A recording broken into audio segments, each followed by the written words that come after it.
Okay, thank you everyone for joining us. We are live today, have very honoured special guests. We have the wonderful Professor Bart Kay and Dr Anthony Chaffee. We're also joined by Sami Tugano, who is also stage 4 colon cancer diagnosis. I myself have been stage 4 follicular lymphoma twice in 2 years.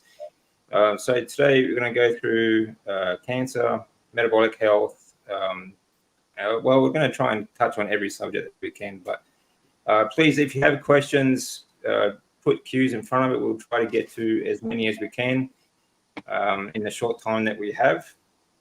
But first, for those who maybe don't know, I don't know anyone that wouldn't, but Professor Kay and Anthony Chaffee, could you just give us a very quick rundown on your backgrounds?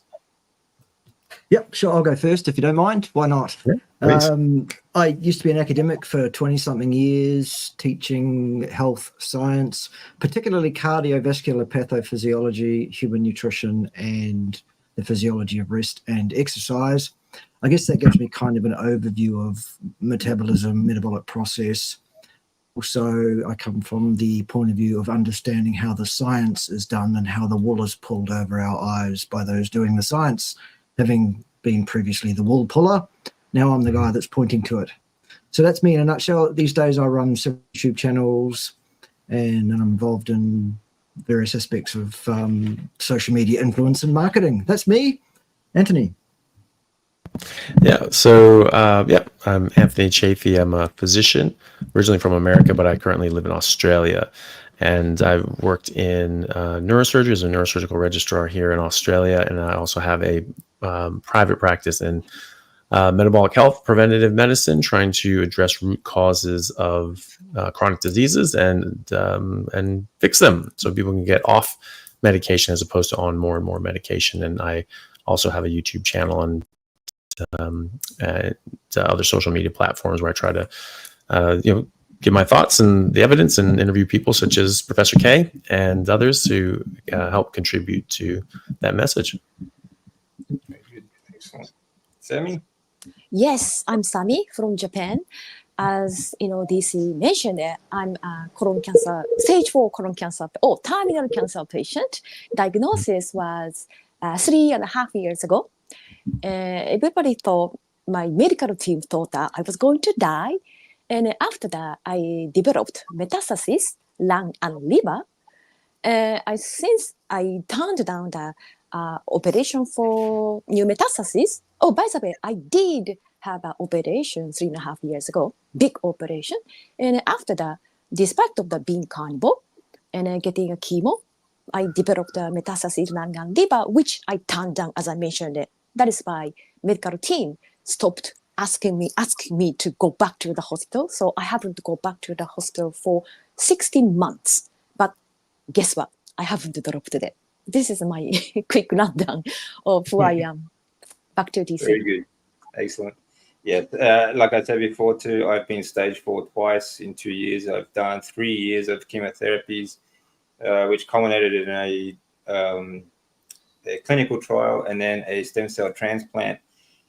So these are things we're going to be talking about tonight as well, talk about treatments and things that are available now and maybe some alternatives or some things that we should be doing along with treatments perhaps. So first off, we'll ask the two brains, what exactly is cancer? Is it a genetic disease? Is it just mitochondrial damage? Is it food related or something else? Yeah. How fun do you like to be? Well, I mean, it's the great debate, isn't it? Is it metabolic? Is it genetic? Is it some combination? I tend to come down on the side of it being some combination. There are, last time I checked, I think, correct me if I got this wrong, I think it was something like 11 to 16 genes that have now been identified, so-called oncogenes, that are associated highly with incidences of cancers. That said, we know that the process itself is a dysfunction of the mitochondria. And as such, that ties absolutely irrevocably. It ties in the metabolic health as one consideration. We also know that genes are never a complete. A person's set of genes will not determine their outcomes. It will only determine, well, any one gene has one job, and that is to make a protein, one protein. That's its job, its sole job.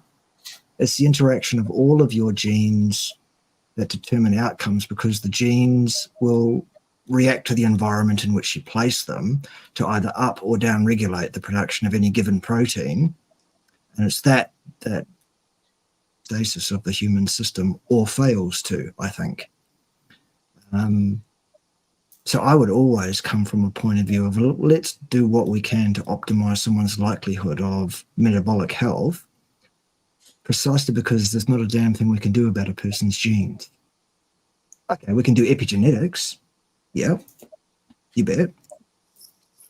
But given that we can't change what your genes are, let's deal with setting someone's life up in such a way as to be least likely to be a problem. What do you think, Anthony? No, yeah, I would totally agree with that. I think that, like you said, the underlying root issue is likely just due to dysfunctioning of the mitochondria, but there's certainly genetic factors at play. That, I mean, there's genes in the mitochondria that the mitochondria code for themselves. There's mitochondrial DNA in the nuclei of your cells, and dysfunctions in these can affect your mitochondria also. A lot of these oncogenes as well do affect the normal functioning of the mitochondria, or signaling pathways to the mitochondria. So if you have a damaged cell and your body says, okay, well, your cell says, okay, well, we need to cancel this. We need to go through apoptosis. It sends a signal to the mitochondria, which will action cell death.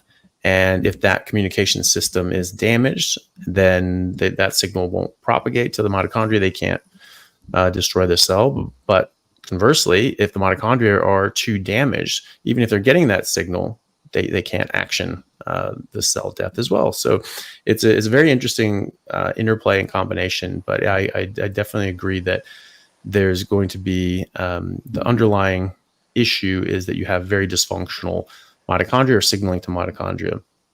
A very good demonstration of this, well, and some examples, is that there are, if you have a cancer, if you have a tumor, there are tumor cells in there that will have the various genetic changes. And that's what I was taught in medical school, was that you have a series of 8 genetic hallmark changes that once you get to step 8, you have all the pieces in play for metastatic cancer. But when you look at these different cells in a cancer body, a tumor body, only some of them will have those genetic changes. Some of them will have different genetic changes or no genetic changes at all. And there are entire cancer lines that have absolutely no known genetic changes whatsoever. But every known cancer has damaged mitochondria, extremely dysfunctional mitochondria. You look at these things under electron microscope, they're completely gutted. The internal membrane, the cristae, are just completely absent in a lot of cases. It's called cristalysis. This was theorized by Dr. Otto Warburg in the 20th century as a Nobel Prize winner. This guy was so bright that he was in Germany as a homosexual Jew during Hitler, and he left him alone because he said, you just keep doing your thing. Everybody else that fit any of those demographics would have been in a concentration camp, but this guy was so prolific in his work that Hitler just said, you just keep doing your thing. We're not going to touch you. And he theorized that this was coming from the mitochondria, and that if you had healthy mitochondria, you could not get cancer. Because the mitochondria are actioning the cell death. If things get too bad, the mitochondria shut it down. But also the mitochondria can stop cell proliferation. So if they feel that it's not appropriate for the cell to divide, the mitochondria actually physically stop them, chemically stop them. But if they're damaged, then they can't. It's an active process. So if the mitochondria are damaged, then they can't stop the cell division, or they can't action out apoptosis. And so it's very important that you have healthy mitochondria. Experimental demonstration of this happened decades after his work. And he had a seminal paper in the 1950s called The Origins of Cancer, which I recommend everyone to read. And then Professor Seyfried has continued on his work, and others have as well. But there were a set of experiments, the nuclear transfer experiments, where they took the nucleus containing all the cancer-containing genes, supposedly, in these tumor cells, and they took those nuclei, they put them into a healthy cell with healthy cytoplasm and mitochondria, and they did not behave as cancer. They could even clone them, partial clones as well. And then they took the mitochondria, the damaged mitochondria, out of cancer cells, put those into healthy cells with normal DNA, and they did behave as cancer. They couldn't clone them; they just died. And then to put the sort of the nail in the coffin, they took healthy mitochondria and they put them into cancer cells, and it suppressed the cancer. So it's a pretty clear demonstration of Warburg's theory that if you have healthy mitochondria, you really can't get cancer. And so I think that's much more likely to be what it is. Obviously, your genetics will certainly influence the health of your mitochondria and how they function and how they signal. I think this is another argument as to why being in a ketogenic state is a very good idea, because when you're in a ketogenic state, your insulin levels are low. And when your insulin levels are high, it actually blocks apoptosis, or sorry, not autophagy and mitophagy. And so when insulin levels are low enough, then you can actually turn, even if your mitochondria are getting really damaged, you can actually turn them over and recycle them and get more healthy ones. And as long as you have a certain threshold of healthy mitochondria, you really shouldn't be able to get cancer. So yeah, I would agree with that. So to summarize a little bit, if you your genetics will predisposition you for a certain type of disease if you damage your mitochondria, basically. So it might manifest in a different way, but if you damage your mitochondria, you that cause or that damage will cause the disease itself to manifest afterwards. Yeah. Yeah. Oh, you're on mute, I think, Bart. My bad. Sorry about that. Yes. Don't forget, though, that there are a number of cancers that express without any known oncogenetic input at all.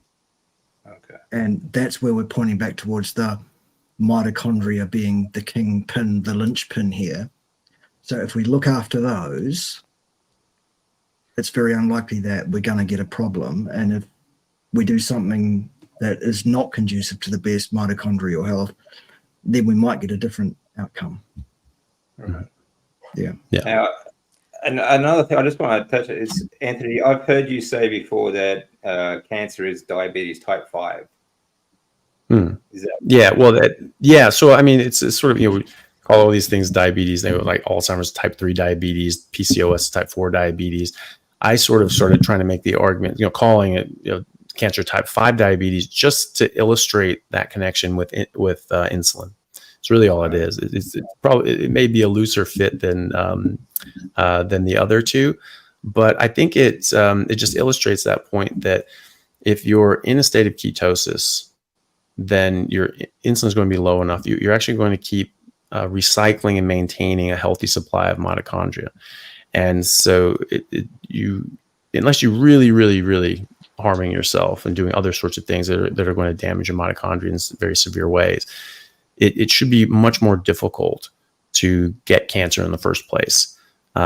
If you are in a ketogenic state and your insulin is low and you're constantly going through mitophagy, which I think is just a normal background housekeeping effect in the body. People will say, well, you have to fast for 5 days every 3 months to try to wipe out some of these cancer cells.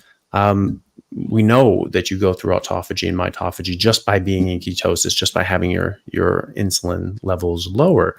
And so I don't think it's because you're just starving yourself and you're just forcing your body into recycling different sorts of things, because you're not just taking them down and breaking them down for parts. You're actually rebuilding them. So it's an energy dependent process. And I think this is just a normal background housekeeping exercise that your body goes through. And so I sort of mentioned that. Yeah. So when you're talking about this ketogenic state, are you meaning like the post 72 hours ketogenic state with these people that chase ketones and have ketone meters and ask questions like, will this kick me out of ketosis? Those kind of people? No, or do you just mean that, like, if you're eating once a day and that's half an hour, if you take your time over your meal, you're fasting 23 and a half hours. Do you just mean the ketosis that should normally happen every day in between, your meal and your next meal? Okay. Yeah, just basically referring to lower levels of insulin. Insulin getting down low enough, you can actually go into your normal physiological state that we would call a fasting metabolism, which I don't think is a fasting metabolism. I think that's I don't either. So I think, Anthony, I think what we're really talking about there is the absence of a toxic overburden of sugar. Yep, absolutely.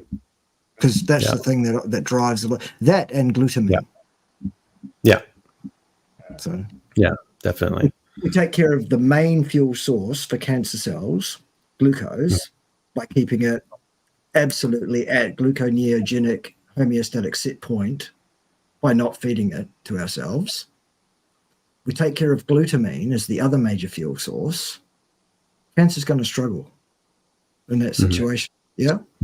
Yeah, definitely. Yeah.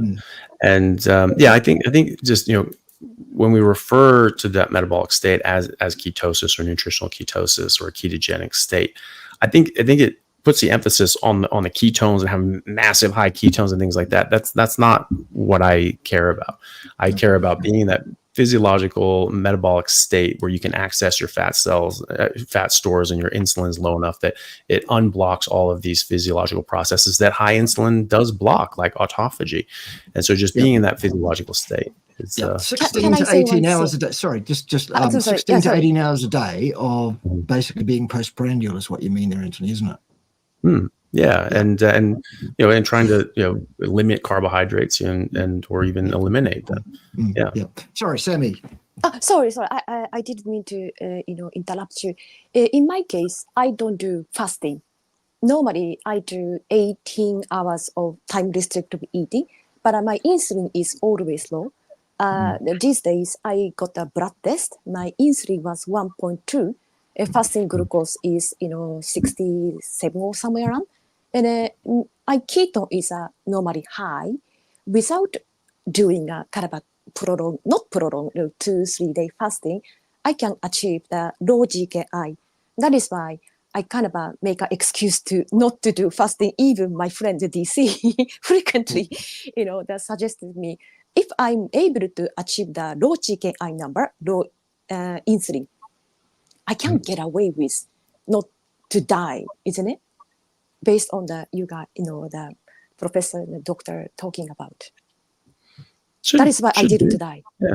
Well, the thing is that you're however you do it, your blood sugar levels are low, and you're only eating once a day. Your glutamine levels are going to be sort of slightly lower as well. You cook your food, glutamine gets denatured by cooking, and so you're going to be bringing in less of these nutrients and energy sources for the cancer, and so they're just going to be struggling to get the energy that they need to have a high metabolic, or to meet their metabolic demands. They have very high metabolic demands, and if they can't meet those demands, they can die, and they can at least not proliferate, and that's sort of the main thing. Sometimes that's all you can do.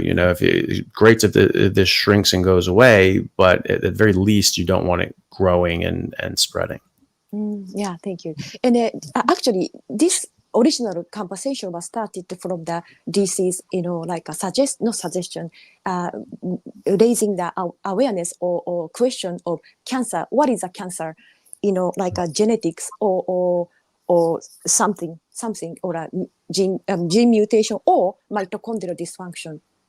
I just like to touch upon this question, saying that I don't have a kind of a cellular, kind of a biology level of the terminology. I don't have it. That is why my take on this question is, when you think about it, 200 years ago, 100 years ago, the cancer occurrence wasn't a so big deal. Our gene hasn't changed. 100,000 hasn't changed. But the cancer occurrence is skyrocketing. Even it suggests that cancer is not something to do with gene. By the way, I talked about this in my YouTube channel. YouTube took my video down, by the way, for the side note. Yeah, I said, actually, they're very restrictive with. Actually,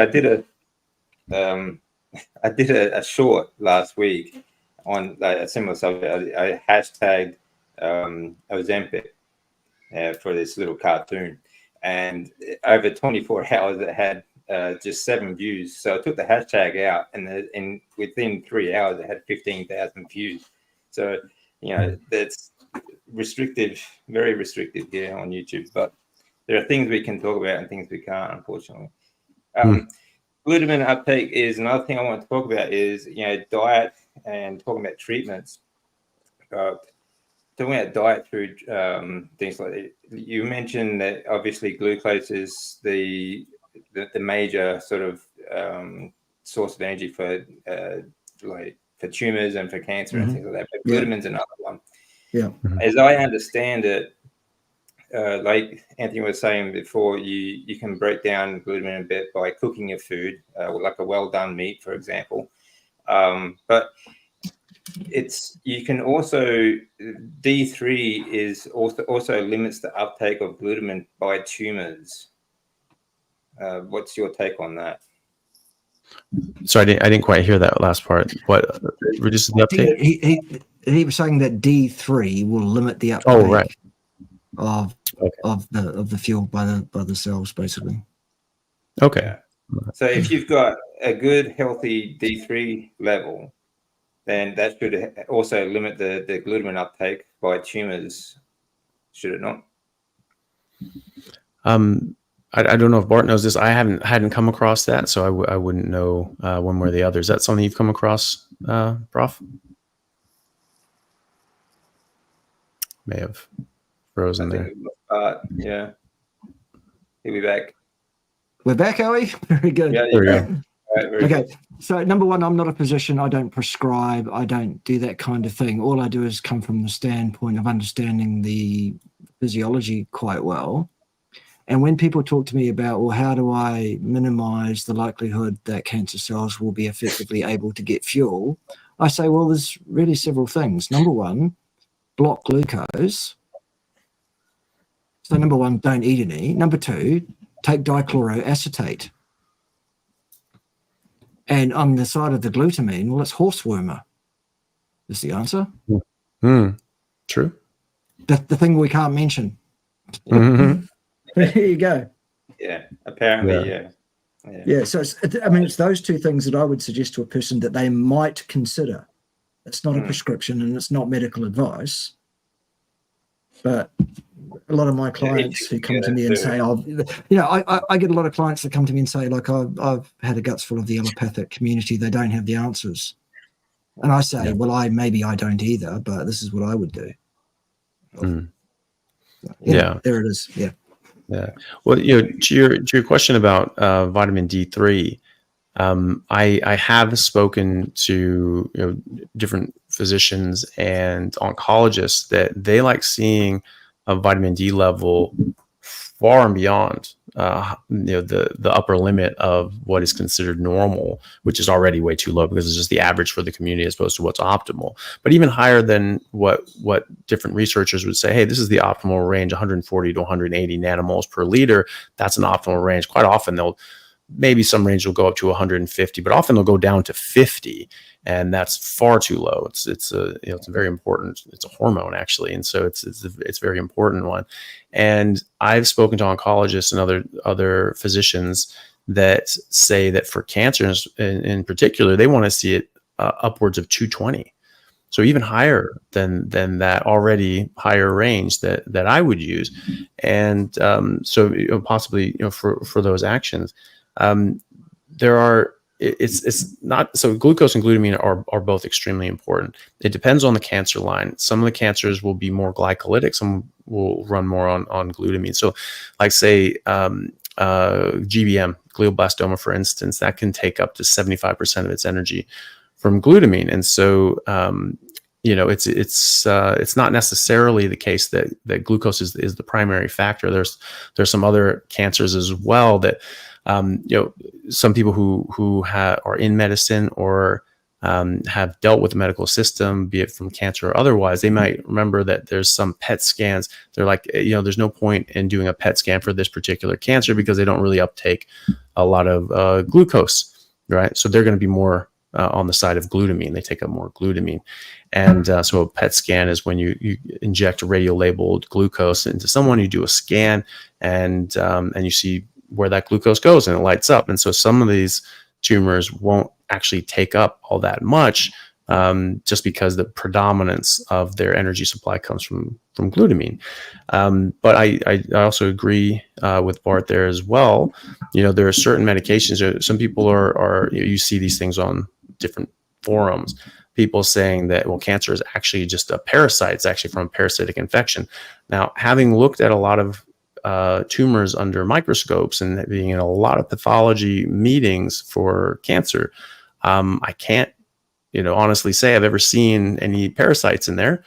Not to say that there aren't any, but I've never seen any, and I haven't ever heard of pathologists or anything like that saying, actually, we're seeing these little parasites in there.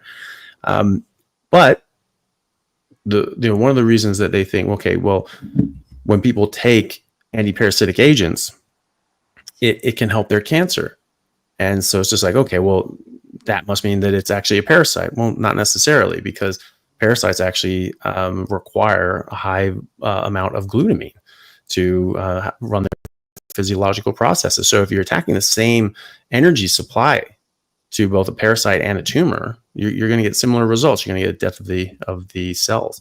And so it's very important to understand how these things work. It's the same thing as saying that ice cream sales cause sunburn, isn't it?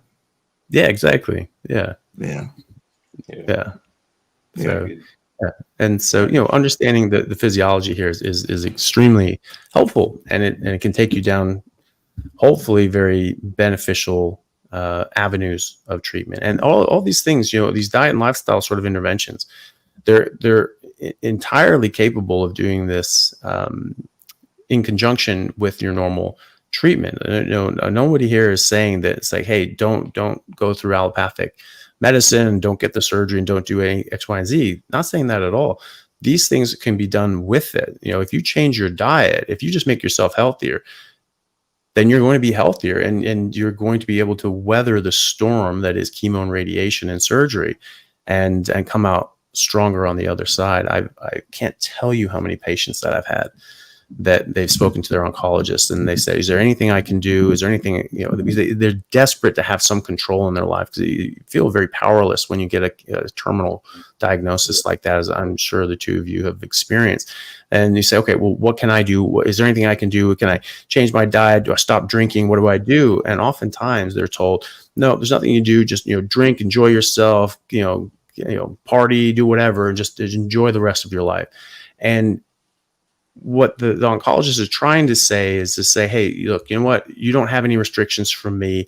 It's not gonna harm your treatment, and so just enjoy yourself, because a lot of people will have very limited time left on earth. But what that tells a lot of the patients is, when they relay this to me, they said, well, my oncologist said, is there anything I can do? Is there anything I can change my diet? Can I do this? Can I do that? And they say, well, no, there's nothing I can do. So I guess there's nothing. And their head sinks every time, because they're just defeated. They're like, there's nothing you can do. This is out of your hands. It's out of your control. This is just, you're going to blow with the wind, and that's it.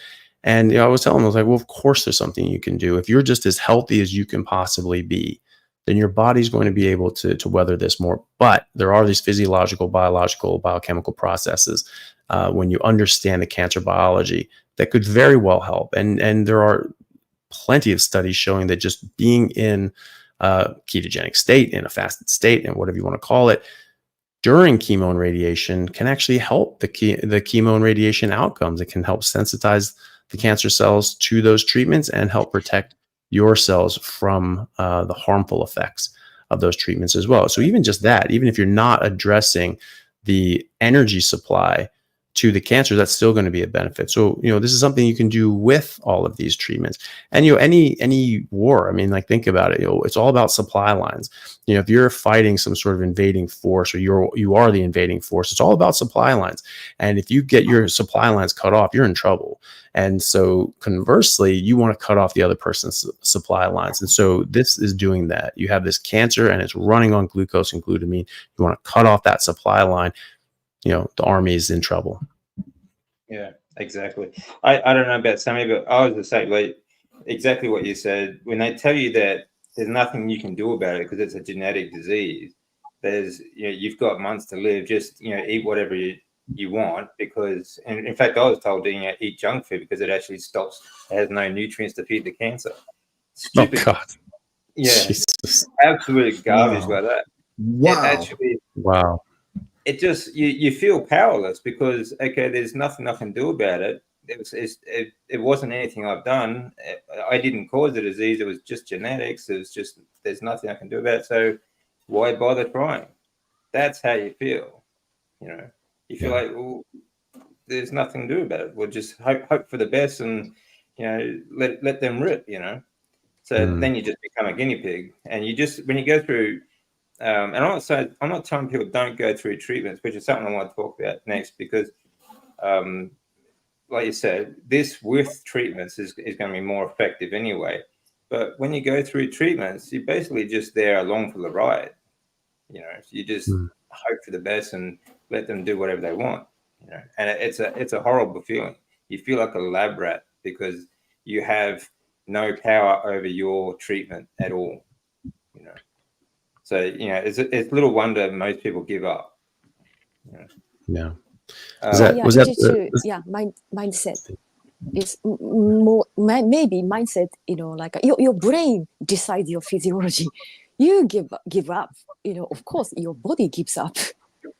Yeah, that's right. Well, you think like that too. I thought for the longest time that my body was just fighting me. My body was, just collapsing because it wasn't anything I could do about it. So it was, it's just the way it was. And unfortunately, like I just think that obviously now, like I said before, after being twice stage 4, now this month, in fact, I'm 10 years remission. So there is definitely something you can do, this month. Great. And so, they gave me 2 months to live, Wow. So, back in 2012. Okay, so I'll try and get a couple of questions just before we go into the next one, because I want to talk about treatments, the different types of treatments. Treatments have changed a bit too.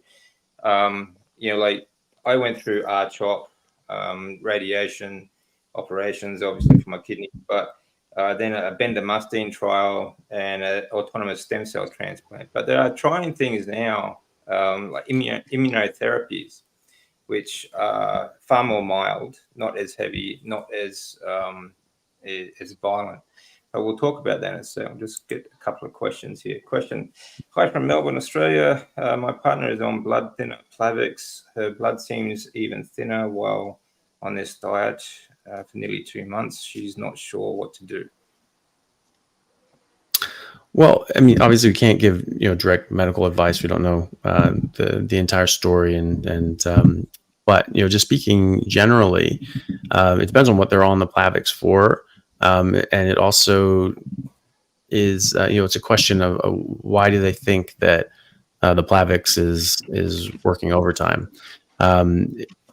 Is there a particular reason that they're saying that? Is that an objective bleeding time test that they've actually gotten longer and longer clot times, things like that? If you're concerned about any of these things, you're concerned about the blood being too thin, and do check in with their doctor. That's very important. And it could be that there's an underlying issue that maybe changing their diet has fixed, that maybe they don't necessarily need to be on the Plavix anymore. But that's certainly something that you need to take up with your doctor, because there'll be 1,000 different reasons that you're on Plavix and may very well need to stay on the Plavix.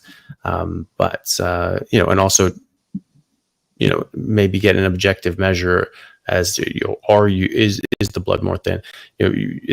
Carnivore diet's not going to thin people's blood. It's not going to cause platelet dysfunction or anything like that.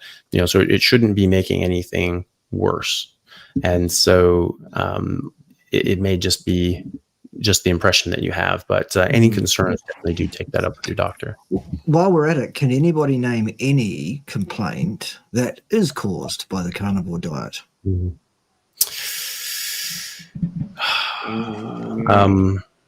Being too awesome. Making other people jealous of your health and there's beauty. That's the biggest complaint, is making other people Yeah. jealous, I think, especially vegans. But, Yeah. No, I'd absolutely agree with that too. We can't be giving out medical advice to folks. We can't be giving out, medication advices. Take this, don't take that. Go back to your primary healthcare provider and talk to them about what you need and what you don't need. Yeah. But also take some control in your situation and your relationship with your physician. Don't go in there as all meek and mild and yes doctor, because that's not a good idea. That's a good point. A lot of people don't understand too that when you are talking to your doctor, you are the one that is in control. You are basically the customer. If you're not happy with their service, then you can fire them. You can go to other doctors. Or even the employer. I mean, you are hiring them for a job. We work for you, and so if you got someone around to build a deck, you brought a carpenter around, say, hey, I want a deck like this. Absolutely not. The deck's going to be like this. It's like, yeah, but I don't want it like that. Is there a particular reason? No, it's just got to be like this. I'm like, all right, how about you F off? I don't want that deck, and it's like, you're going to get this deck and it's going to cost 5 times more than you want it to. It's like, how about you just, go away? Safe and effective is this deck. Safe and effective. Exactly. The one you have to have. Just because they're wearing a white coat doesn't mean they know or they have all the answers. Don't be afraid. I mean, I've stood up and walked out in the middle of a consultation. Do not take their word for gospel. So. Yeah, well, it's you're getting advice. I mean, the thing is, think about the advice that you got from an oncologist, which was eat junk food because it doesn't have nutrients in it, and that will have no nutrients for the cancer. Well, it doesn't have nutrients for you either, champ. Or your immune system that is fighting the cancer. So what in God's name are you talking about? And, so the thing is that, people give their opinion. They generally try to do their best, but, people are fallible. There was a very famous address to a graduating class at Harvard Medical School, or so the story goes, back in the 30s, that said, half of what you've all learned here at Harvard is going to turn out to be wrong. But no one's going to tell you which half, because no one knows. We all thought this was right, but it's going to turn out to be wrong. You have to figure that out. You have to keep learning and studying and experimenting yourselves to figure out what the hell is going on. If everybody knew everything about everything, then we wouldn't ever need to adjust anything. We wouldn't need, why is it that you have this inbuilt process of reformulating guidelines for diabetes management every 5 years in every country? Or heart disease, or different cancers and things like that. Their guidelines are set up so that every few years or every so often, we'll come up with new guidelines that we can recommend to people, saying, hey, this is what we think is a good guide, a guideline, that if you don't know what else to do, maybe just follow this, and that's what we think anyway. So if they were infallible, if they knew everything, then why do we have to change those every few years? So just understand that these people are probably trying to do their best. They're probably, have your best interest at heart, but they absolutely may be wrong. And you need to take their advice and weigh it, and then make your decision for yourself, because nobody but you pays the price for being wrong.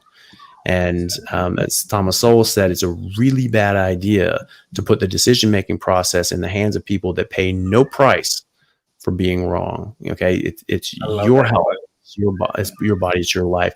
You're the ultimate person that has to make that decision. And if something just doesn't sit right with you, and you're like, look, I don't feel safe doing this, then you shouldn't do it. And you can get a second opinion, get a third opinion, get a fifth opinion. But if you're not happy with the treatment, you don't have to do it. That's actually it's in the Constitution in America. It's in the Nuremberg Code internationally, and so you don't have to accept medical treatment that you don't want. Yeah, I don't know if we should be actually saying that. YouTube doesn't like that idea. But as long as you don't mention anything in particular, you're okay. Yeah. Well, you're just speaking in generalities. These are laws that people that are refusing to follow these days anyway. Okay, raw carnivore versus cooked. Thoughts? Thanks. I just come from the point of view that you are going to denature certain enzymes and nutrients. You're going to lose taurine. You're going to lose glutamine. You're going to lose other sorts of things. But the argument is that, some things are going to get broken down. You can, slow cooking, brisket, for instance, you're gonna break down that collagen after 132 degrees Fahrenheit. You're going to start breaking that down. That's going to be more accessible and bioavailable. We've been, according to the fossil record and people who know more about it than I do, we've been cooking for about 1.6 million years that we know of. And so whatever happens, we're well adapted. 1.6 million years. It's a long time to be adapted to something. And so I think that whatever happens when we cook meat is something that we've gotten well used to. I think that it probably conferred a survival advantage, probably due to killing parasites. You're cooking this meat, it's taking out parasites in the wild game. And so I'm happy with people just eating whatever makes them feel the best. If people like raw and it's not contaminated, and you have a safe source of meat, go for it. I know plenty of people that do that and swear by it, and other people that really don't like even medium rare meat, which is blasphemy in my mind, but that's what they prefer. And they like well done meat, and they're doing great. My fiance is one of them. Me personally, my tastes have just run to, I like to sear the outside and keep it blue in the middle. So I'm basically eating raw with a seared outside, and that's just my preference. And but yeah, good to hear what Bart thinks. Yeah, look, I agree absolutely with all of that. Do what works for you. I, for many years, was eating quite well done meat exclusively, and I was fine on that. And recently I've expanded my horizons. I'm having it less and less cooked. I'm enjoying that. Health-wise, I don't think it's any different for me in terms of my affect, how I face the world and whatever else. It's just, I'm kind of going with my instinct, my body tells me it wants that. I'm going to, it's fine. And if tomorrow I feel like having a well-done steak, well, I will. And I don't think that's a major problem. So yeah, or brisket, some slow cooked, something that and those taste amazing. I like having those as well. I have heard people try to make the argument, well, there are no carnivores on Earth that eat cooked food, so it's not really a carnivore diet if you eat cooked food. But again, we have been cooking meat for 1.6 million years, and so and there's no herbivore that cooks their broccoli either. So it's not really applicable. And there are carnivores in the world that do cook their meat, called Homo sapiens, and they have been doing that for at least 1.6 million years. So yes, absolutely, there are carnivores that cook meat, and I'm one of them. We've been cooking meat since we've first started playing with fire. Simple as that. Yeah. And cavemen have been used fire. Cavemen cooked. So it's not. But one thing I think that expectation can be culture. In Japan, we tend to appreciate the raw fish. Fish can be in carnivore food. That is why, if you have a culture which kind of encourage you to eat raw fish, raw meat, raw eggs like we do, we kind of accept that as it is, as a raw carnivore, if we will. It depends, I think. Yeah. In Japan, actually, you can get raw beef and raw horse meat too. If you certain sushi bars and things like that too. Yeah, so, we do. Yeah. We do eat raw. Yeah, we've had that. I've had that before in Japan. It's great actually. So it's okay. So, good afternoon, Dr. Chaffee. Could you please briefly touch on carnivore while enduring neutropenia at any time in the future? So I guess it's a context of neutropenia. There's nothing that you necessarily need to do differently. Neutropenia is typically seen in chemotherapy. So people are on chemotherapy agents that are cytotoxic. They kill cells. They kill dividing cells. Your immune cells are rapidly dividing, so you can have more and more and more of them.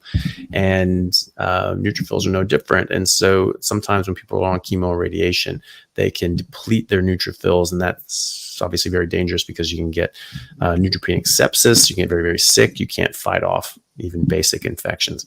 I don't think there's anything differently that you need to do in that context. You need to work with your doctor on why are you neutropenic, and and making sure that you're on the different sort of precautions to make sure that that doesn't become like a sepsis situation, because that's a very, very, very dangerous situation, is neutropenic sepsis. And so, so that's basically it. But, you don't have to do anything differently if you are suffering from neutropenia as far as a carnivore diet. The carnivore diet is just going to give you the nutrients that you need. It's going to take away a bunch of different toxins and harmful components that are going to slow you down.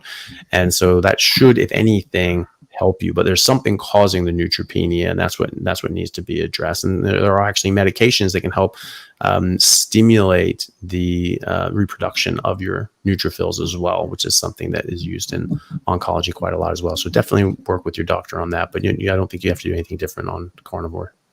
Yeah, I was neutropenic a couple of times through treatments, through the clinical trial of bendamustine, and then through the stem cell transplant. But I think what helped was after treatment, like especially after treatments, I was fasting a lot. I was on medications to help me regenerate neutrophils, but I think fasting really helped as well. So just one thing that I did anyway. So let's talk about treatments then. Like you were saying before, like this diet, like carnivore diet, obviously it's just another tool to use while going through treatments. Because I believe if you can avoid treatments at all costs, that's great. But there are just some times that you just don't have a choice. Like with my situation, I know someone else going through this sort of situation at the moment. They're stage 4, and the chemotherapy hasn't, or the treatment that they've been using hasn't stopped the growth. And that was the same for my situation. The clinical trial did nothing to stop the cancer growth or the tumor growth. That's why we did the transplant as a last resort. So at the moment, what kind of treatments are there available for people going through, who are diagnosed with cancer, and how will this diet actually help them get through it? Well, again, this is an adjunct to thing. I mean, there are some people that have taken this on as their sole treatment. They weren't too satisfied with the standard of care for their cancer, and and that's a personal decision. And again, your doctors work for you, and they can give you their recommendation. You take that on board, and you make your decision. Just as a side note, there's I think it was in one of Dr. Atul Gawande's books. He wrote a series of books that are excellent. There's one was Complications in Better, and others. I think it was in Better. And he actually pointed out that the majority of physicians, when dealt a diagnosis of cancer, more often than the general public, will elect to forego treatment. That quite often they just quit their job, open up their bank account and just take their family on vacation, just be like, that's it. So that sort of tells you maybe, how successful and these treatments can be. There are some treatments that are extremely successful. And so depending on the type of cancer, you should seriously consider those things. And then there are others, I have a friend of mine, Andrew Scarborough, who is one of the longest survivors of glioblastoma. Glioblastoma without treatment, on average, survival is 3 months. With full resection or above 95% resection, chemo and radiation, you're talking 15 to 18 months. He couldn't have a full resection because it was in his motor cortex, and so he would have been paralyzed if they did that, or paralyzed down one side. And so they could only take part of it, but enough to get a diagnosis, and he had a GBM. But he had an unmethylated wild type GBM, which is the most dangerous. I mean, it's already considered a terminal cancer. But when you mention this to people, they're like, "Oh, that's a death sentence." It's extremely aggressive, and it really doesn't respond well to the chemo and radiation. So he knew that. He had looked into this, and he just, as soon as he got that diagnosis, he had started chemo and radiation. But when he got that definitive diagnosis back, He was just like, well, look, the chemo and radiation don't work very well for this anyway. I've got to think of something else. So he only went to his diet and lifestyle interventions as a result of this, and went into, started ketogenic metabolic therapy as a result. And he's alive 10 years down the track, and he's completing advanced degrees, and has written a book and is doing his own clinical trials in ketogenic metabolic therapy for GBMs. So at least for him, this has been hugely successful, but he elected not to get the standard of care because the standard of care wasn't going to necessarily do much good for him. There are other treatments and for other cancers that are extremely beneficial, and especially if you catch it early enough, this is something that people should seriously consider. But I don't want to sway anybody in one direction or the other to take or decline standard of care. I just want people to understand that the dietary interventions can and should, in my opinion, be done regardless. So whether you elect to have standard of care, you should be being as healthy as you possibly can be, and cutting off the supply lines to these cancers. And maybe you just say, look, chemo is not really good for this cancer.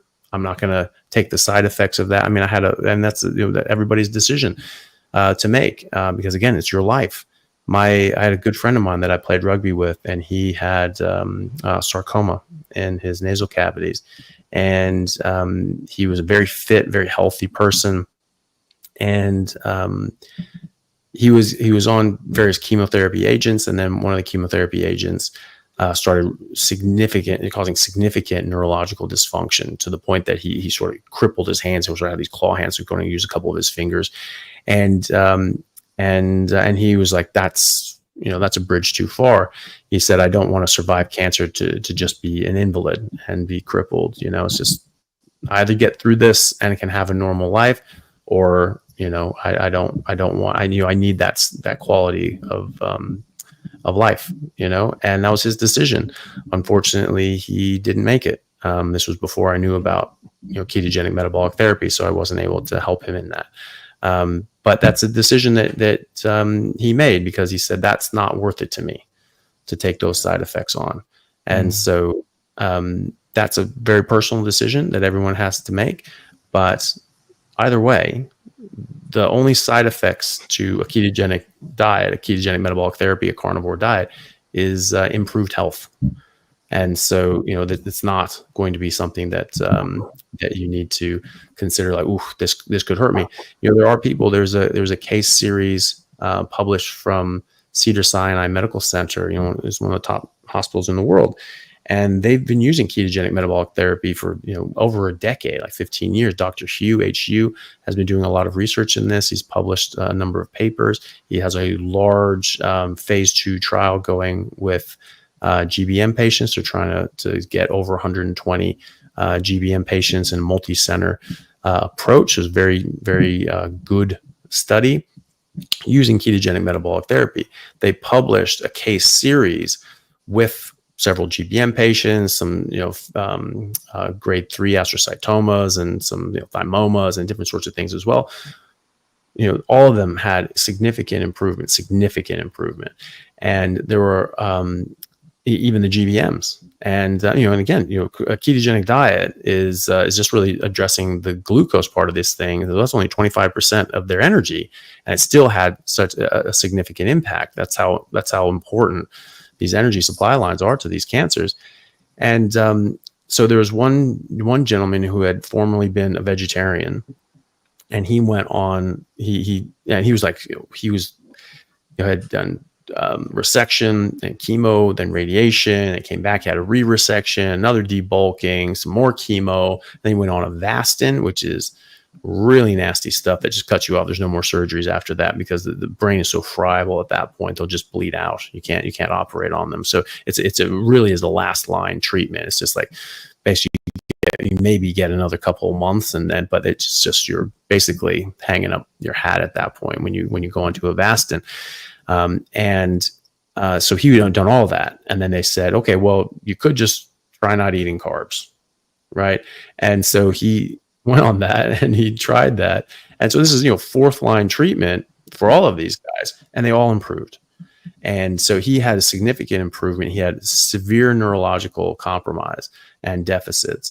And on MRI, his tumor was shrinking, and he got a return of his neurological functions. One guy was able, lost the ability to read. Now he could read again, these sorts of things. So the vegetarian guy had all this improvement, was more physically able, was going out dancing again, was able to do all these things and enjoy his life again. And the tumor was shrinking.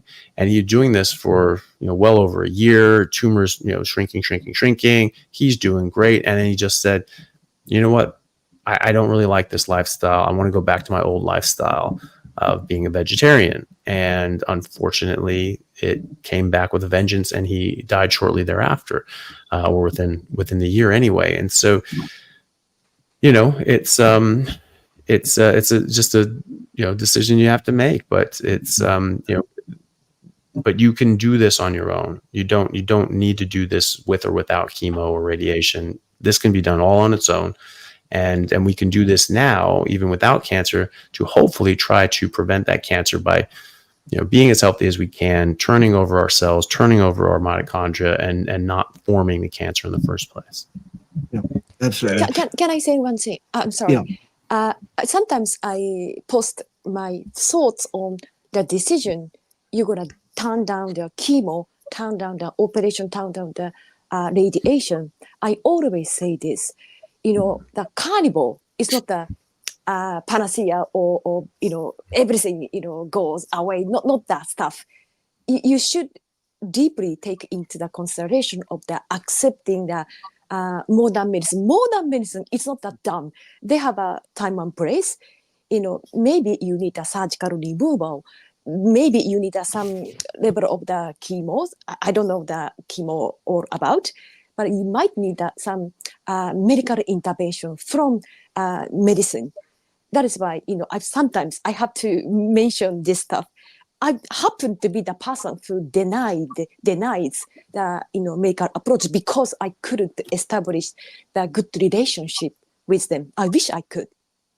Yeah. Sorry, I wanted to mention that. You're right. I think it doesn't matter what you choose. There's always an element of risk. And what you're the one that has to live with the consequences. I don't want to tell anyone like that. I mean, I had some pretty bad experiences with chemotherapy. I did 3 solid years of it. So not many people actually do survive that much but that doesn't mean that everyone's going to have the same effect. And yes, people, when they say they die from cancer or complications due to cancer sort of thing, I think chemotherapy does kill a lot of people. Like even Professor Seifert said, even a broken watch is right twice a day sort of thing, But every now and then it does work. But you want to give yourself the best chance possible. If you do go through treatments, like chemotherapy treatments, for example, this diet, I think, is going to give you the best chance possible of surviving and recovering. And I've certainly seen other people who have used this diet going through treatments now who have done it a lot easier than I did it. And I think you recover a lot faster. I mean, when you're talking about consequences, there's a lot of consequences with chemotherapy. I was bedridden for years afterwards because when I got out, I couldn't even hold a mug properly. Let alone think, talk. I couldn't even concentrate on watching TV. That's how far gone I was. I was an absolute mess. It was basically everything was cooked from the. Felt like a snake shedding its skin from the inside out. Basically, I had layers of skin coming out from my stomach and esophagus, and everything is dried out. Your brain, everything else. So there are serious consequences that you have to live with afterwards that I'm still dealing with. So 10 years later, I still have low platelet count production and, my immune system, things like that. So one thing I'm also wondering, do you guys think that there is a chance of full recovery from, I know that chemotherapy changes your DNA and it changes, I've heard people talking about genetic changes due to treatments. some of these side effects that you get from chemotherapy, do you think that it is possible for a full recovery? Right. Well, I can't really answer that question about chemotherapy results, so we'll leave that one to Anthony. But I'd like to give an answer on the question about treatments from a non-allopathic standpoint. And that is, number one, you do need to make your own call on the allopathic pathway. Absolutely. I agree with what everyone has said, what Anthony said. And you know, it's everybody's own cross to be able to make their own decision on that. Personally, I would make my decision on that based on their success rate, whether or not I went that way or didn't go that way. What I would do, absolutely, given a diagnosis of cancer in myself, this is what I would do. This is not advice for anybody else. This is me. This is what I would do. Number one, I would take in the least inflammatory diet known to man, which is hypercarnivore. I would do that, absolutely. I would limit the intake of carbohydrates in any form to as close to zero as I could possibly attain and maintain ongoingly, ideally zero. I would not worry about ketones because that will be a natural part of the process. I would eat once a day or no times a day, depending on whether you're having the day off or whether you're eating every day, whatever, but I would certainly not eat more than once a day. I would take dichloroacetate. I would take a horse wormer, personally. Absolutely. And there are several other things I would take additionally as well. One of those is turkey tail mushroom extract, which seems to have great effects without making any promises or being miraculous in any way. It's just anecdotally, there's a lot of buzz around that stuff. Else, it seems to vastly reduce the side effects of chemo. It also seems to actually work synergistically with the chemo to kill the cancer more effectively. I'm not tapping a study on that. I'm just saying these are the anecdotes I'm hearing. I would take that stuff for that reason. I would encourage my own adult stem cell release system, and I would upregulate that by any means I could find. I have found a means, as it turns out, as have more than 2 people on this panel today. The number of people on this panel who you can actually find out about how to encourage your stem cells from is 3, if you'd like to. So take your pick of any of those 3 people, pretty much. I would absolutely do that. If for no other reason, adult stem cells of the kind I'm talking about, the CD34 plus variety, when they are released from your bone marrow and into your blood, until they differentiate into a new cell of some kind, they will float around in the blood and exude tens of thousands of exosomes every hour containing RNA, DNA, sometimes partial proteins, sometimes wholly formed proteins, actually. They can send apoptotic messages to cancerous tissue. So I would absolutely get involved with that as well. That would be largely my approach. Oh, and the one other thing, for anything to do with the enteric system, so colon cancers would be one of those, I would go with a so-called experimental peptide called BPC157. BPC is Bravo Polly Charlie, for those that want that one spelled out for you. It stands for Body Protective Compound. What is it? It is a chain of 13 amino acids that your stomach lining naturally makes in very small amounts every day and feeds through.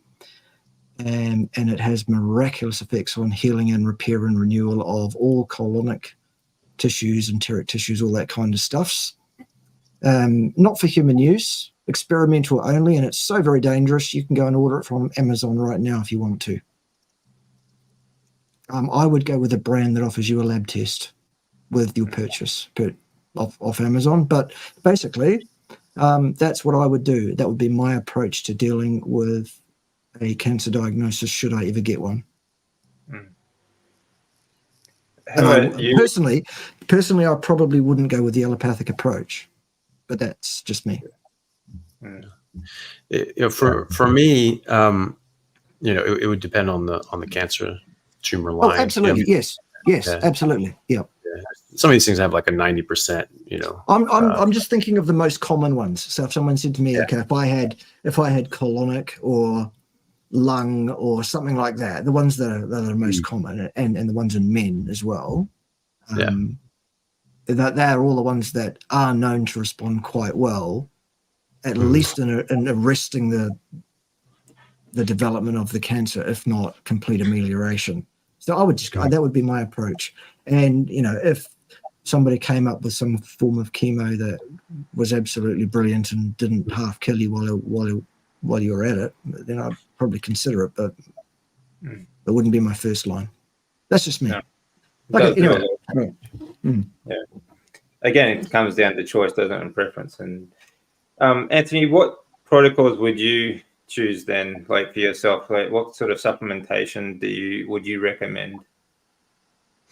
I think I would have the same approach that I do now, and I have with my patients. I just want to be as healthy as possible. I want to have everything that my body needs to run effectively and efficiently and optimally. I'm going to eat what I believe to be the most healthy and life-giving diet in the world, which is what I'm doing, which is a high-fat, meat-based carnivore diet, a plant-free ketogenic diet. I don't worry about ketone levels. I do wonder about the benefits of having a lower GKI. If this is the studies that have been done, this is generally in people that have just started a ketogenic diet, and typically when you start a ketogenic diet, your ketones are going to be way higher until you become keto adapted, then you start coming down. It's not because you're making less ketones, it's because you're utilizing them more efficiently and you're not peeing them out. And so I do wonder that long term, if you've been in ketosis for a long time, or you're on a ketogenic approach, a very low to no carb approach, is that GKI number the most important number, or is it the glucose? I think probably the glucose, because that is the direct feeder of these cancers. For me, I think,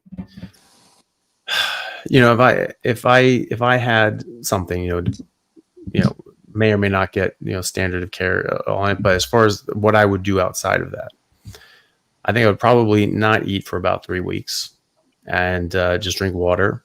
And after that, I would go on to a calorie restricted, plant-free ketogenic diet. I would eat once a day, as Bart said. I would likely eat less than I would normally want. Normally, I tell people eat fatty meat until it stops tasting good. I would limit that because most of the studies that I've seen, it's a calorie restricted ketogenic diet seems to have I would try to ensure that I would sort of be in the best position I can. I would probably have periods of fasting. There are people like Zofia Clemens, who runs Paleomedicina in Hungary, and she's been treating cancers and other sorts of things for 15 years now. She doesn't really like fasting. She says that sometimes she sees patients' bloods go a bit crazy, but she does use a limited, limiting the calories, but a very strict, very high fat ketogenic diet, so 2 grams of fat to 1 gram of protein, and using in organs. I think that's a very important key point there. Normally, when people are eating this way, I don't think it's necessary that you use organs unless you're not getting all the nutrients that you need, because you have MTHFR, because you have a malabsorption issue, you have pernicious anemia, you have something. You need a higher concentration of these nutrients. Or you just have you're a severe deficiency and you're trying to catch up. But if you're limiting the amount of energy that you're bringing into your body, you still need the same amount of nutrients. You still need the same amount of vitamins and minerals that you require to run your body. And that's where organs come in. So I would probably include liver, kidney, heart every day, at least to a small degree. Limit the amount that I ate.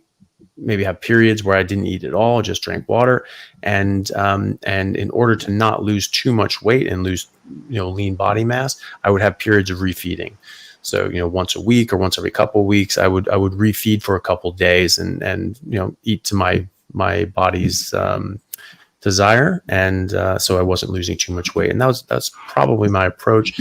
If I was unhappy with my blood sugar, I might think about something like metformin with the consideration that it's going to block out B12 absorption, and that can cause its own problems. And so I would probably supplement with sublingual B12 on top of that. But I don't think that I would necessarily need the metformin anyway.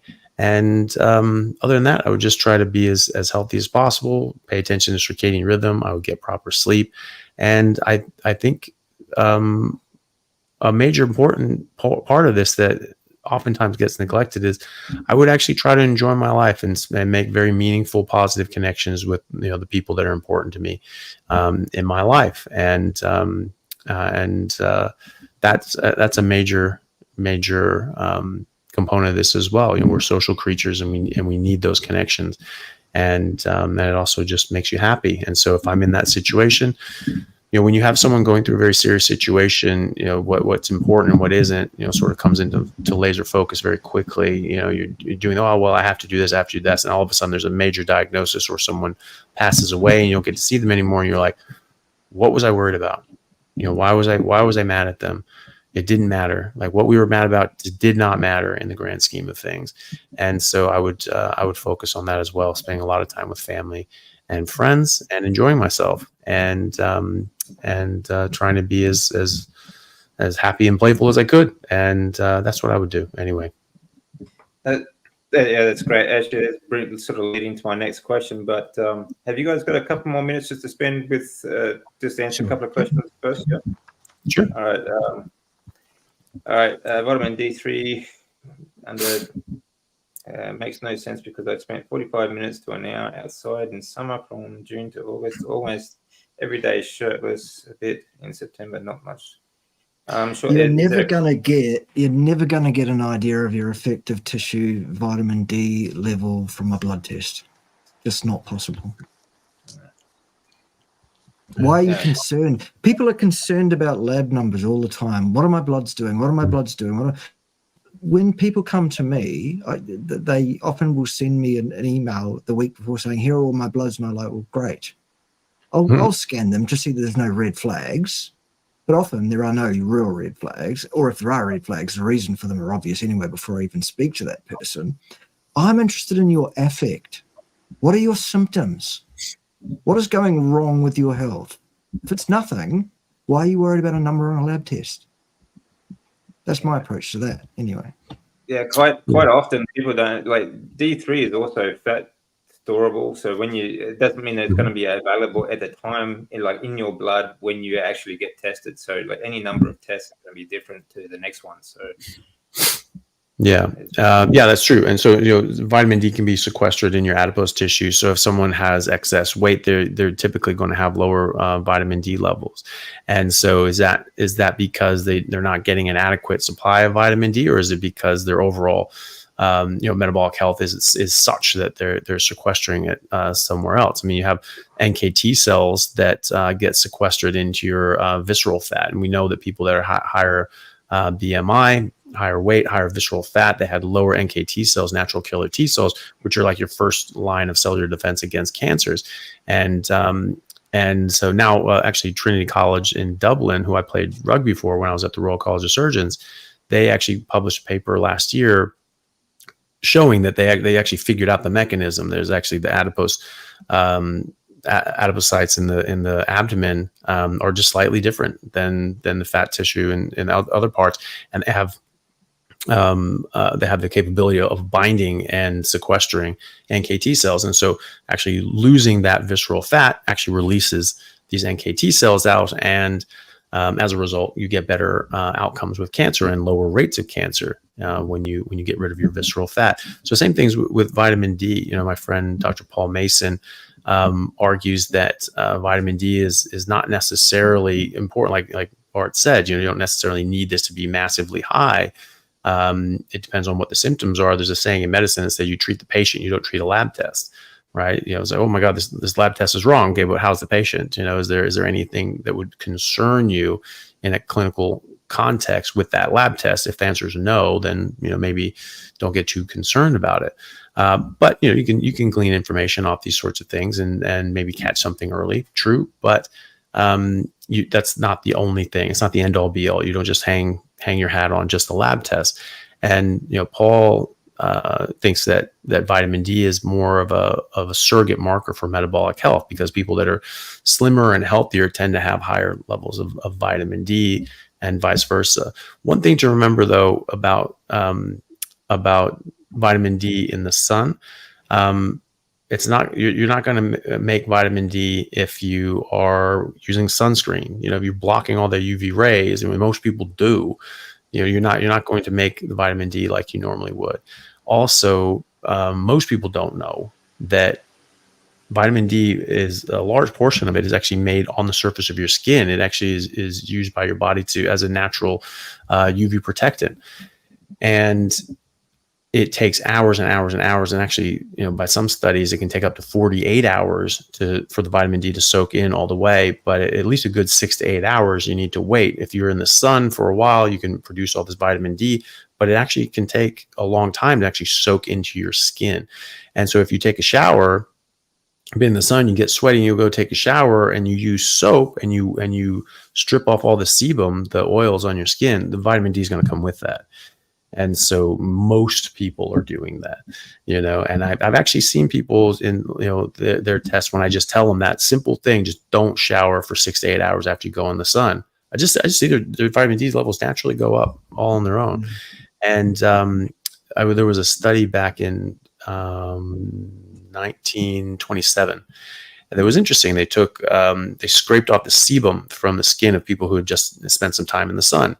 And then they gave it to rats with rickets, which is a vitamin D deficiency, and it cured the rickets. So this is something that we've known for a long time. It actually is on the surface of your skin, and so just be mindful of that. Don't wear sunscreen. Obviously, you need to still protect yourself. Don't get too burned. People that are carnivore typically don't burn nearly as easily. You can still get red, but it typically won't peel. It'll just turn into a tan. But anybody can hurt themselves by overdoing it, so just be careful with that. But if you want vitamin D in your life from the sun, then you don't want to wear sunscreen, and you need to leave it there for at least 6 to 8 hours to soak in. And also, if vitamin D3 is important to you, you probably ought to avoid taking an HMG coenzyme A reductase inhibitor. I wouldn't do that. Statins. Yep. Very true. Another good thing to remember too is D3 is a hormone that is produced in cholesterol, so don't be afraid of cholesterol. Right? Yeah. That's what I was alluding to when I said don't take that drug.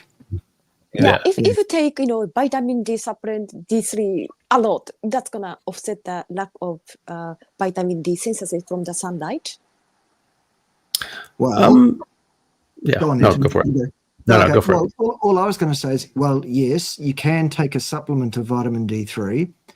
Most of those will be presented by most companies that make them in oil. Yes. Mostly that oil will be rancid, even the good brands. Myself and a very attractive and very sensible Swedish scientist I know did a study a few years back where we looked at rancidity of oils in some commercially available supplemental products. And we found like aldehydes in all of these products. And aldehydes will destroy lipid rafts, i.e. cell membranes. They will kill cell organelles, a pretty bad thing. And also they tend to bind to DNA and to RNA and alter that a bit, which is probably not a very good thing either. How about dietary vitamin D, intake, like a fish and all of that? I think the normal natural human intakes of food that contain vitamin D3, I think, is the answer. And I think allowing the exposure of as much of your bare skin to the sun, as much as is possible and sensible in the summer, is a good idea. Consistent, I usually say, with your shadow being like longer than you are tall. So in the very middle of the day, stay out of the direct sun. Otherwise, get into it and get naked. Like the Inuit never had any deficiency in vitamin D. They didn't see much sunlight either, but they ate a high fat diet, high mix of fat. So, and a high fat diet, a high animal fat diet, obviously, that of animals that ate their own natural food, because that's how the food chain works from the bottom to the top. The animals have to eat what they're supposed to eat, and so they can get the nutrients that they need. And so, sometimes the quality of your food and the quality of the, of the food fed to your food is going to affect those nutrients and the vitamin D levels and things like that. Grass-fed butter is a good one. Yeah. That's another reason I don't recommend people stick. I think people should stick more to the ruminant animals over the monogastric animals because of the food that they are being fed. Here's a IBS question. I was just going to say one more thing on the vitamin D. Just one more thing. Something I learned earlier this year as well from a friend of mine, Dr. Isabella Cooper, who's a researcher over in the UK, and she actually told me that the vitamin D3 supplements that we find at stores are actually chemically different than the vitamin D that we make or that comes in animal fats. And it works differently chemically in your body. It's not as hydrophilic, so it can't be transported through your body as easily, and it has other sorts of issues there, which is very interesting to me. When you talk about, it just doesn't make any sense. I mean, like why are we taking vitamin D? Why are we making vitamin D that's not the right kind? It's not the right chemical structure, and so that's another thing too. It is that, and this could be part of why the studies on vitamin D supplementation to get you up to what we consider, hey, these people are really healthy, have this big high vitamin D level. Let's supplement you up and see if you get the same effects. It's been pretty underwhelming. I haven't really seen the same benefits, health benefits. And that could be why. It could be the wrong vitamin D and not actually doing what it's supposed to do. Yeah, that's something I tell people too, is if you want to supplement vitamin D3, eat more fat. Get it naturally, because that's going to be a much, like you said, it's just a completely different currency that your body is not used to processing. I'll let you guys answer this one, but I just want to say, for IBS, especially after my when I finished treatments, I had no lining for my stomach and my digestive tract. It was all gone, layers and layers of skin just gone. So I had really quite severe IBS. The best thing that worked for me, if you're having trouble, was sauerkraut. It was the cheapest, and it just leveled me out. I went from 10 times a day to once a day, which really started, obviously, because when you go to the toilet that often, you're not getting any nutrients from your diet either. So that really was a very big turning point for me. But what's your guys' take on this one? Well, I think this sort of rolls into what we were talking about before with vitamin D supplementation, which is, I think, consensus is probably try to get it from natural sources. Try to get this from the sun when you can. Obviously, you're in New York, so you're in a latitude where about 9 months out of the year, you're probably not going to get enough UVB light. It's going to be at a pretty oblique angle. So you're not going to get much from the sun that way. So it's very important to have high quality food. And so, grass-fed butter, grass-fed beef fat, tallow, those sorts of things are going to be your best bets, and probably don't need the supplement side of things. Yeah. If you feel relatively well, you are not vitamin D3 deficient, in effect. It is not possible to feel you are, in effect, deficient in that. Yeah. So again, let's not get hung up on the number, because those numbers, they tell you that here's your target for vitamin D3. That's based on a bell-shaped curve on a general population. Yeah. To say the average level is a good level. Mm-hmm. Yeah. Your mileage is your mileage. What is the effect? How do you feel? Okay, so this has been fantastic. But just the last question, guys. I know it's not just about diet and treatment and things like that. What lifestyle hacks or what lifestyle changes do you recommend, or would you recommend for someone being diagnosed with cancer? Right. The stuff other than that we've already mentioned, for me, would be I would ground electrically as often as you possibly can. It sounds like crystal waving woo-woo. It sounds crazy. When someone said to me, you should ground electrically, I said, for goodness sake, I'm a scientist, was my response. And that person had the gumption to say to me, well, if you are a scientist, you'll check out whether there's any science behind what I've just said then, won't you? And that was, you got me. I was just reacting out of pomp, actually. So I went and checked. And yes, the answer is you should ground yourself electrically as often as you can for as much of the time as you can. Somebody else suggested to me I should block blue light from my eyes after the sun goes down. Yeah. Which, when I'm not doing something like what I'm doing right now, doing a live stream and it's after dark and I haven't put them on, okay, when I get off here, I'm going to put them on. Yeah. Because it does, it affects your melanopsin sensors and affects your circadian rhythm, which affects your inflammasome and your endocrine system and your hormonal systems and everything else. And what we do know is, at the end of the day, one of the things we need to start cancer is inflammation. So let's just deal with that. So for me, we've got the right diet as number one in importance. Number two in importance is, for me, is to encourage your adult stem cell system. And as I said earlier, there are 3 people on the panel today you can ask about that, and they'll point you in the right direction. Any 3. Third most important thing is to ground yourself electrically. The fourth most important thing is to block blue light after dark. And number 5 is 3 or 4 sessions a week of high intensity burst and repeat HIIT style training and or resistance training, or combination of all of those things. The key word being short session, 45 minutes total session time at the top end of your intensity, which is relative to you, by the way. It's not a competition with anybody else. I think those are the 5 things that are most important for a person to undertake to reduce their chronic inflammatory overburden.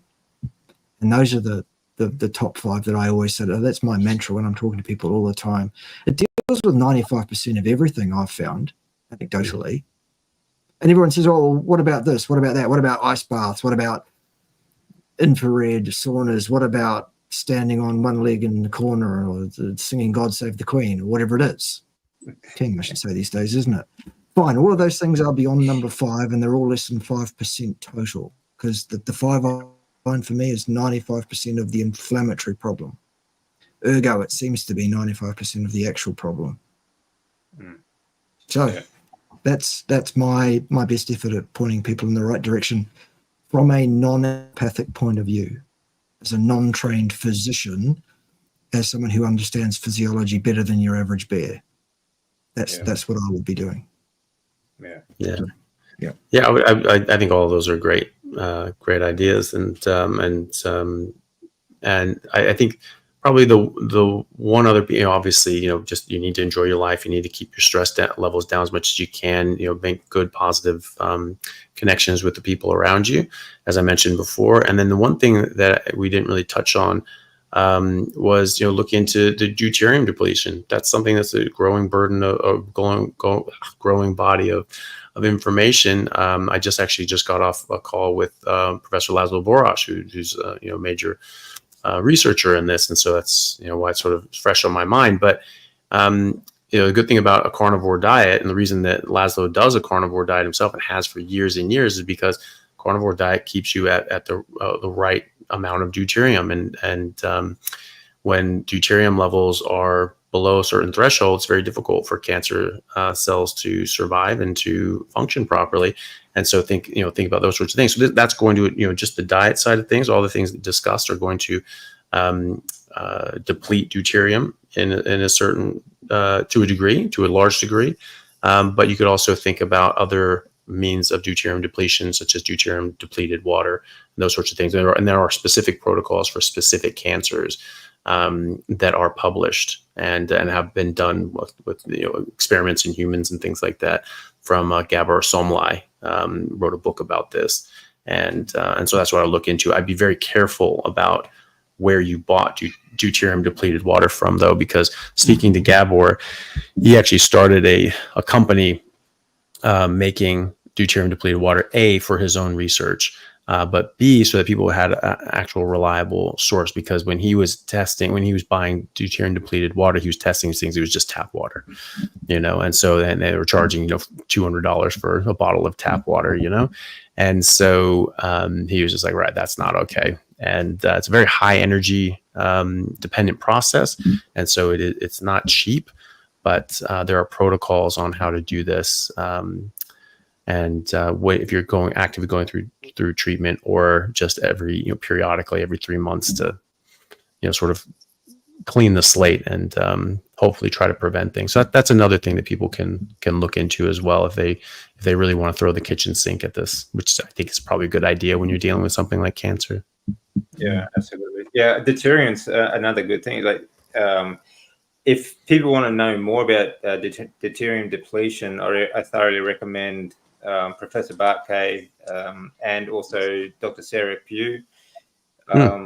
If deuterium depleted water is very expensive, but the next best thing would be a reverse osmosis water filter. These are very effective as well. But yeah, like you were saying before, like it is the lowest diet in deuterium on carnivore diet. Carbohydrates are extremely high in deuterium, and that's like the base form of mitochondrial damage, I guess, for a lot of reasons. Excellent. And yeah, great tip there too. I think with the cat there, Anthony. Can I say one thing? Can I say one thing? Sure. All right. My, not advice, through my experience, of course, it's important to get the nutrition right, to get the, circadian biology, like everything right. But in my opinion, don't think about the cancer 24/7. It's important to study cancer like this, but you are not the cancer. Thinking about the cancer not going to cure you. That is why I always forget about cancer. I'm cancer patient. Yeah. It can be that reason. I agree. Kind of survived. Yeah. Good. I agree. Awesome. I put it out of your mind. I don't think about it like just do. I mean, sure, throw everything you can at it. Do what you can, but try not to dwell on it. Get on with your life. I think that was one thing that really helped me a lot. Is I still had things to do, and I just had no choice but to get up and do these things. And it's good to put it out of your mind as much as you can. I mean, you don't want to sit there and think about, oh, damn, I've got treatment coming in 17 days, 16 days, 50. You don't want to count down to your next treatment. Just put it out of your head as much as you can. My goal isn't the life extension. My goal is my gym performance. I want it to be strong. I want it to be big and strong. That is my goal, not the life extension. Nice. Yeah, exactly. And still, for myself as well, I'm still I still have athletic ability goals that I want to still achieve. Just because I've gone through all this doesn't mean I can't do anything anymore. So you still want to be the best that you can. And like Bart was saying before, resistance training, movement, your lymphatic system relies on muscle contraction to push that lymph fluid around. Otherwise, you're not going to produce the hormones that you need for your body. So you really need to move as well. All right, guys. And I was just saying, Anthony was playing with the cat there. Pets, if it's available to you, pets are wonderful for reducing stress. So enjoy your life. And DC, can I do a quick promo just before we close off for an event that's happening in the next, it's under 12 hours away. It's 8 p.m. GMT. So you'll need to work out whatever time that is for your local times. Our good friend Richard Burgess, otherwise known as Vegan Gains, has deigned to have a debate with our friend Rachel from the UK, where they're going to talk about whether LDL is causal in heart disease risk or not. That's going to be hosted on Dr. Ab's channel, our friend Dr. Ab's. Oh, that should be interesting. He'll be moderating that, and I think that one will be one not to be missed. Wink, wink, nudge, nudge. I heard about that. Yeah. I wonder if it's going to be, is it going to be live streamed just on YouTube, or is it going to go on Vegan Gains OnlyFans channel as well? Well, who knows? Who knows? But there may well be, it may well be a very interesting event, because, all sorts of things can happen on such events. Anyway, 8 p.m. GMT. So that's in about 10 hours and 15 minutes from now. So that event will be happening on Ab's channel. Dr. Ab's is the channel you want for that. Cool. I'll also say as well, there's an event that Professor Kay and I will both be speaking at later in the month in Adelaide. And so if people are there, it's on November 23rd. That'll be in Adelaide. And so if you guys want to meet us and see us there and hear the talks, then please do come to that as well. I also heard a small rumor that also attending in Adelaide will be one small yellow teddy bear. I heard a rumor he's not going to be left behind this time. He said, "No, I'm coming." Who knows? Yeah, very good. That's yeah, good. TED Talks. Yeah, TED Talk. Well, he does too, but when he does, he says bad words, so we have to kind of stop him a bit from that. Yeah, very good. Nice. Excellent. Thanks again, Professor Kay and Dr. Anthony Chaffee. I really appreciate you guys taking the time to talk, spend with us tonight and talk about these sorts of things. Hopefully, one day we can do this again. Again, if anyone has any questions, please, follow Professor Bart Kay, Dr. Anthony Chaffee. I'm pretty sure everyone here already does, but these sort of messages need to reach as many people as possible. So please share, like, and help get the carnivore message out there. Not just for your general health, but there are people who are going through treatments and are doing it very, very tough. And this could really help save a lot of people. So thanks again, everyone. Thank you all for joining us. Really appreciate it. Yeah, thank you.